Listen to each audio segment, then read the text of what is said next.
Hey everyone, welcome to this mini interview Q&A. Today I have my brother Cyprian with me, so say hi. Hello. He's a great filmmaker and a great brother, and he goes to Stanford. A lot of people have been asking that I kind of do like more interview style based discussions, and I think it would just be interesting if we just kind of delve into our perspectives a little bit and share some tips with how we got where we are today. So introduce yourself a little. All right. My name is Cyprian. I am a rising junior at the moment, and I am majoring in product design. Product design, for those that don't know, is a major that is generally falling under mechanical engineering, and then there's a bit of less math to do and more design work. Great. Okay, so we're going to kick it off with our first question. How do you define success? You want to go or do you want me to go? I'll go first. In America especially, we've had a very cookie cutter version of success. You know, the white picket fence, nice big old house, a dog, 2.5 kids, a nuclear family. Father goes to work and then the mother stays at home. Very homogenous view of success that we've had in the past, and now that we are evolving to be a much more inclusive society in terms of people and ideas, the idea of success has completely changed. I think success is way more personal now. For me, success would be life fulfillment, doing something that you love every single day, and then obviously having the stability, financial stability to support yourself and have the people around you that's suitable to your vision of a happy, successful life. What would you say? Well, first of all, success is different for everyone. And I'm not going to tell you that my version is the right version or there is a best version, because the truth is, as long as you're happy, nobody gives a what your version of success looks like, okay? You may think everyone's like, oh, I'm less successful than that person, blah, blah, blah. But the truth is, as long as you're happy, that's important. I often would define success for myself as having a sense of fulfillment. Like, if you really sit down and think about it, at the end of the day, imagine you're on your deathbed. Whether you're dying in a big-ass bed in a big-ass mansion or you're dying alone in a little hut, yeah. The bed's going to feel the same. What's going to be different is the people you have around you. Now, this is very important. Most important thing in life is people. Like, there's nothing to live for but togetherness. As cheesy as that sounds, but we're social creatures. Now, on the other hand, there's the balance of having the people around you, then also like finding inner peace. Oh, absolutely. You have to be satisfied with yourself. You have to be like, I'm a badass, I love me, and I am proud of who I am right now, every day. And hang around people who bring out more of what you are and who make you feel more comfortable to be who you are. Or you want your friends to be people who want the best for you, and unselfishly too. I would say, I think happiness and success is doing what you want when you want with who you want. So being able to take control of your own life and have that level of freedom, I think is what people... Personally, happy. My version of success every day would be if I didn't live for the weekend. You know, a lot of us grind all week, and weekend, we'll go party, go out, do stuff, have fun, allow ourselves to do something fun. I wish I didn't care what day it was. It just felt like every day was a good day. Every day I'm working, every day I'm relaxing, every day I'm having fun. Doing something you enjoy, even if it's planned on a to-do list, if it gives you so much fulfillment that you don't even think, oh, on Friday and Saturday I'm going to relax, that's when you know you're doing the right thing. How do you define being intelligent? People are smart in very different ways. It's really funny because we both go to schools that people would define, like in the mainstream, as, oh, intelligent people go there, right? You go to Harvard, you go to Stanford, you must be really smart. But I do think there is a very narrow version of intelligence. Because on the one hand, you could have someone with a lot of knowledge, right? Knows where every country is, what the flags are, where the capitals are, world history, but is not able to critically think about all the information that they know. Then on the other hand, you could have somebody who has no knowledge on a lot of things, but makes very astute observations about situations, is great at problem solving, and can critically think about a situation that they're presented with. My memory sucks. It's so bad. And so I feel like if I were at all to be considered intelligent, it would lie in the way I can deal with immediate things. Immediate things? Because I cannot remember things a year ago. Things I learned from middle school, high school. I don't even know how you remember dates. Anything you memorize, chemistry, physics. Like, once you actually learn things and understand it, I think that's more intelligent than just being able to rotely memorize stuff. And then if you can understand something to the point where you can explain it simply, to a 5-year-old. Right. Einstein said if you can't explain it simply, you don't understand it well enough. Being able to deeply understand things is a sign of intelligence. It's also understanding people, high EQ. You can also be very intelligent in that way. I mean, understanding people is, I think that's a skill that we don't talk about enough. Being able to understand, if you're approaching a certain conversation topic, somebody feels uncomfortable, changing it or trying to understand how others are perceiving you, reading their body language, you know, their tone. There's like so much. You could probably ask like a criminal, who are people who have to read people for a living? Detectives? Like detectives, right? Like they probably understand a lot about that. Interrogators. There's many ways to look at this. Another way to look at this is, if you're intelligent, then by definition, you must be more intelligent than the average person. Right. Because there has to be some metric, some parameter by which you're measuring it. In which case, if we even out a bunch of other variables, then an intelligent person would be somebody who can make more with the same or lesser amount. Of what? Of resources given to them than other people. So somebody who can make the most out of what they have, I would call an intelligent person. Okay, so now we're going to go into more school-specific questions. So how has Stanford and Harvard shattered or exceeded your expectations? Okay, let's talk about the course load. Is it harder or easier than you anticipated? Harder, for sure. I Which mean, classes? When you first start off your first year at Stanford, it's really not that bad. But as you get going, especially if you're starting to take harder classes, it's not so much that in the moment anything is particularly that hard. Mm-hmm. It's just that you have all these relatively difficult classes piling up. And at Stanford, we have 10-week quarters, much faster than you think. And everything just gets rushed and compressed. And Here's it's just what grind I time think. all day, every day. So for like my language classes, it's not hard per se, but it's very rigorous. Like you have to learn a lot of information in a small amount of time. But then for my like philosophy classes, it's not a lot of homework, but the very little that they do give you is it challenges you to think, and it challenges you to really read. Some texts were written hundreds of years ago by some philosophers. So you're just like, okay, what was he just saying? I dozed off because I was so tired. I have to reread that page again. That's how it felt a lot of the times this semester. So I think it was just more so, I think the thing you need to succeed in this environment, mental rigor, mental discipline, mental resilience. I think mental resilience and the ability to condition yourself to just focus and then also regulate your emotional, mental, spiritual well-being is, like, as simple as that sounds, it can seem extremely daunting. Wouldn't you agree? It's a lot. It's a lot. I think the way it's shattered my expectations is I thought I'd have more time to be spontaneous.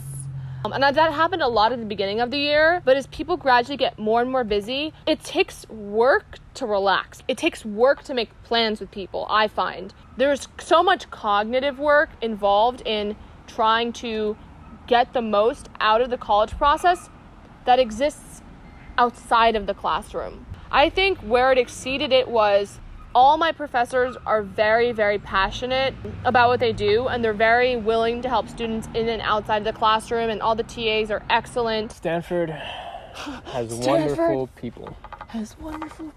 And, of course, we have not so wonderful people, just like any other school.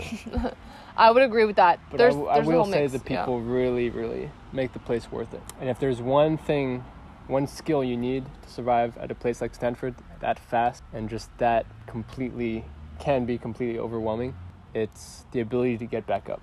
Because I don't know. I think unless you're superhuman, you're going to get knocked down. You're going to have moments where you feel like you can't keep up. You're going to have moments where you're a week, 2 weeks, 3, 4, 5 weeks behind on lectures, and you got a weekend or 2 weekends to catch up. In those moments, you can lie down, cry for a minute, but you have to get back up. Next question. What do you think is the most valuable skill someone can learn from your school, or you've learned from your school? What's the most valuable skill you've learned? I'll go first. So I think the most valuable skill you can learn is prioritizing, because there's so many things and there's so many distractions. There's so many clubs you could join, people you could talk with, mingle with, groups that you could be a part of, classes to take. And I think mental clarity, honesty to yourself about what you want and what you don't want. And so I think the number one skill you can learn is, first of all, people skills, kind of interacting with a bunch of different people, because you're going to be thrust into an environment where you're going to meet people of all different beliefs and backgrounds. And then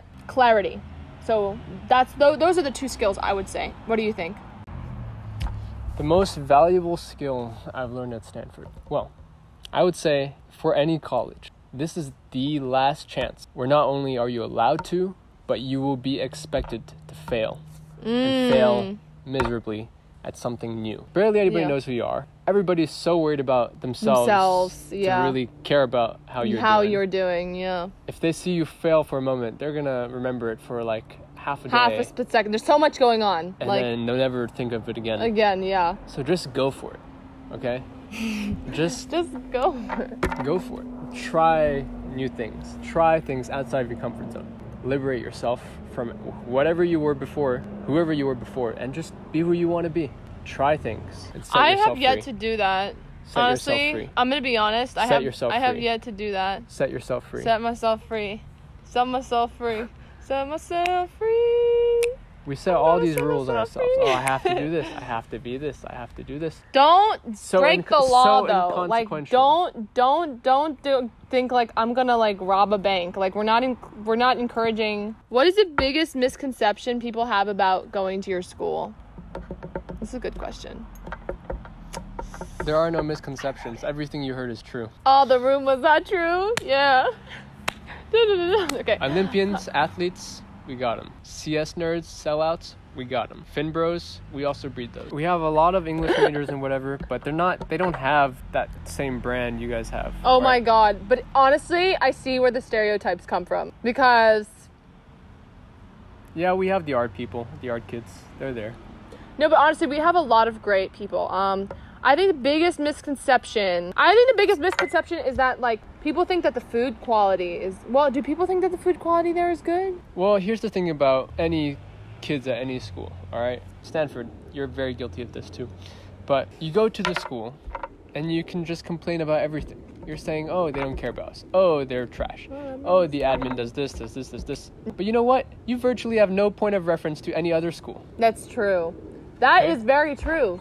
You have never experienced Harvard dining hall food. You have never experienced. I hope you never have to experience. You have never Actually, lived maybe if some of y'all... in a dreary Yale dorm room.